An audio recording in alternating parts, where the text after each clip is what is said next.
un courrier électronique qui relance les accusations de corruption contre Joe Biden. Et ces informations du tabloïd pro-républicain n'ont pas échappé au président américain Donald Trump qui s'en est saisi pour attaquer encore un peu plus son rival démocrate. Vous allez voir que les réseaux sociaux se sont retrouvés impliqués dans cette affaire. Yoann Giametta d'Angelo. Une élection dans moins de 3 semaines et un président américain de plus en plus vindicatif contre son concurrent. Dernière saillie de Donald Trump à l'attention de Joe Biden. Il a accusé Facebook et Twitter d'avoir censuré un article compromettant pour le candidat démocrate. Hier, un journal pro-républicain, le New York Post, affirme avoir eu accès à des emails échangés entre le fils de Joe Biden et une compagnie gazière ukrainienne.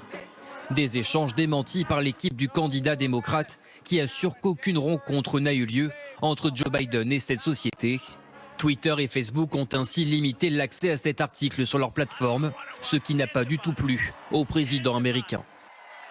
C'est si terrible que Facebook et Twitter ont retiré l'article du New York Post sur Joe Biden l'endormi et sur son fils.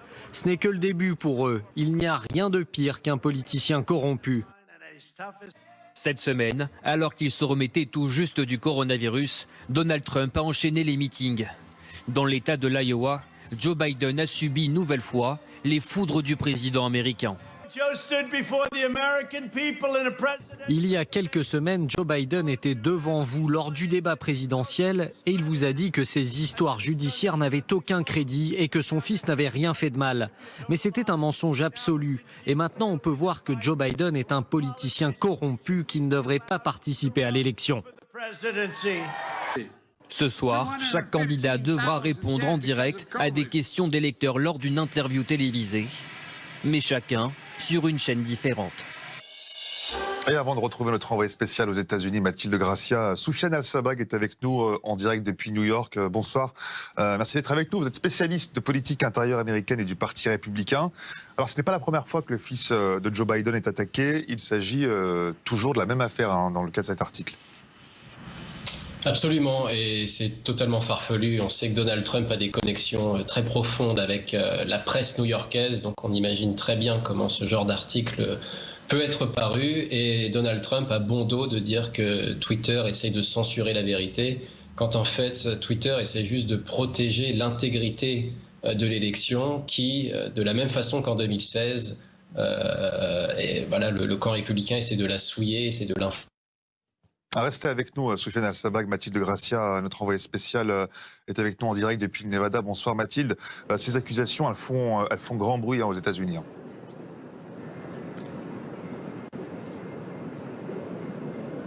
Oui, tout à fait. On l'a entendu, les équipes de Joe Biden réfutent ces accusations, tandis que celles de Donald Trump crient à la corruption. Donc vous imaginez comment ça se passe sur les réseaux. Et effectivement, ça prend une dimension très particulière puisque Facebook et Twitter ont décidé de limiter l'accès à cet article du New York Post. Elles estiment en fait que les preuves apportées dans cet article ne sont pas suffisamment étayées et qu'ils doivent d'abord, ces plateformes, analyser avec leurs équipes de fact-checkers ces preuves avant de laisser les informations se propager. Donc quand on va sur Twitter et qu'on essaye de cliquer sur l'article du New York Post, il y a une fenêtre qui apparaît et qui nous dit attention, cet article peut être dangereux.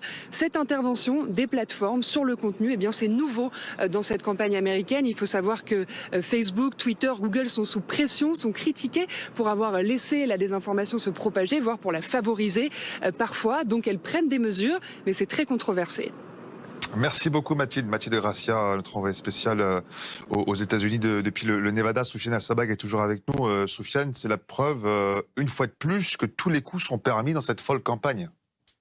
Absolument. Et on sait que, encore une fois, la commission à l'intelligence au Sénat, qui est dirigée par les Républicains, a dit il y a à peu près 2 mois que toutes les rumeurs à ce sujet de Hunter Biden et de l'Ukraine étaient totalement infondées. Donc le camp républicain lui-même a démonté cette théorie farfelue de Donald Trump. Néanmoins, on voit que Trump, c'est dans sa stratégie de campagne maintenant de, comme en 2016, essayer de surmobiliser sa base électorale en essayant de diffuser des mensonges sur Biden de la même façon qu'il avait fait sur Hillary Clinton.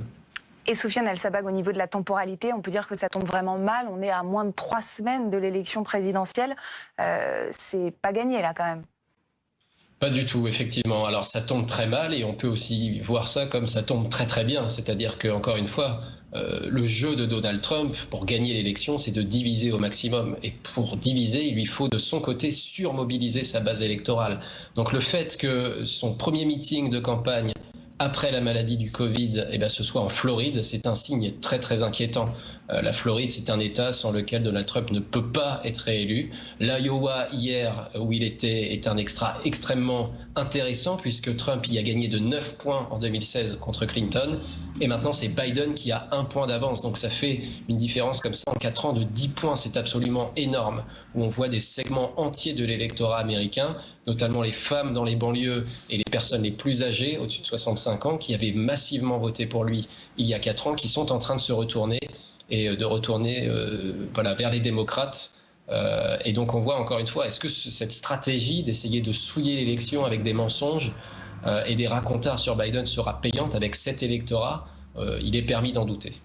Alors justement, Soufiane El-Sabbagh, vous évoquiez les réactions de l'électorat américain. On va retrouver à nouveau Mathilde Gracia. Vous avez rencontré des partisans de Donald Trump et ils sont remontés.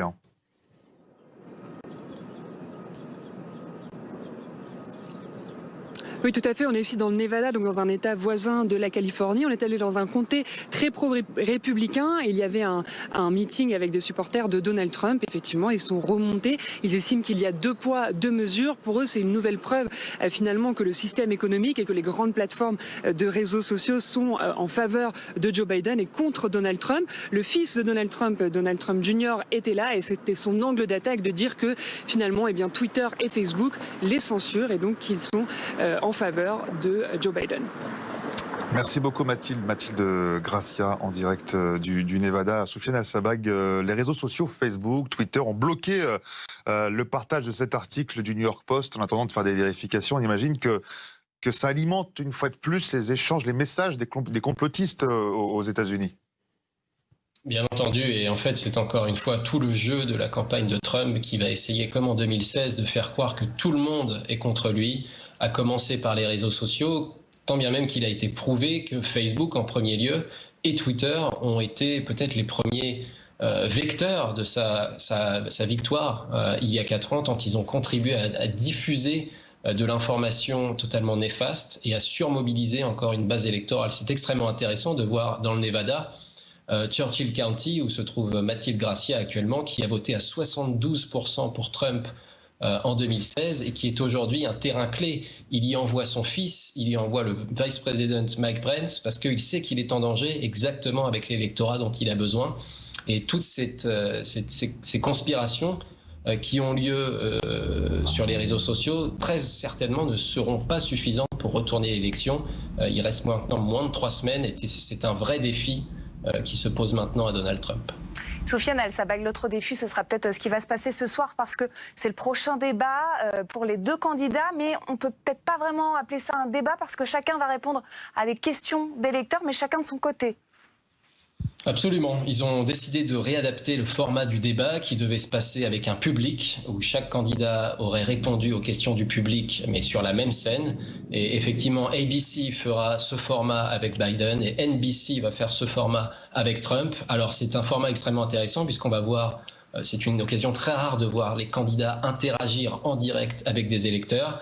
Et le problème de ce format, c'est qu'on n'a pas vraiment d'indication sur la sélection du panel qui sera en direct avec les candidats. On ne sait pas si ce sera des électeurs neutres ou les candidats auront le loisir de faire une petite sélection du panel qui sera représenté. Et ça pourrait faire une différence en termes d'optique, la façon dont les candidats vont être capables de défendre leurs idées et leurs programmes. Donc ça va être très intéressant.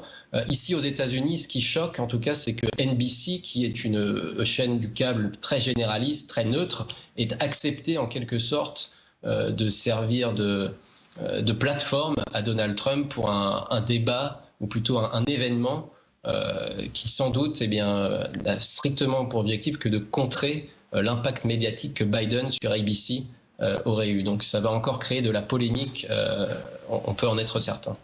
Merci beaucoup Soufiane El-Sabbagh. 18h54 sur France Info.